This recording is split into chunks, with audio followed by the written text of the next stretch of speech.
ఒక రాజు కాదు, ఒక విప్లవం. ఓ సామ్రాజ్యం ముందు ఒక యువకుడు నిలబడ్డాడు. భయంతో కాదు, సంకల్పంతో. అతడే మన ఛత్రపతి శివాజీ మహారాజ్. శత్రువుల సంఖ్య ఎక్కువైనా, సైన్యం చిన్నదైనా, కానీ ధైర్యం మహాసముద్రం లాంటిది.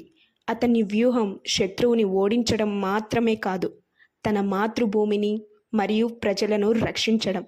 స్వరాజ్యం నా హక్కు అని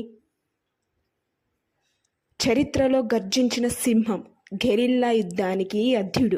ప్రతి కోట ఒక ధైర్యగాథ. రాత్రి దాడులు, మెరుపు వేగం. శత్రువు భయపడ్డ పేరు శివాజీ. శివాజీ అంటే కేవలం యుద్ధం కాదు, అణచివేతపై ధర్మ సాధించిన విజయం. ఖడ్గం ధరించింది రక్తం కోసం కాదు, న్యాయాన్ని స్థాపించడం కోసం. మహిళలకు గౌరవం, మతాలకు సమానత్వం, రైతులకు రక్షణ. అతని రాజ్యం కేవలం శక్తి కాదు, నీతి.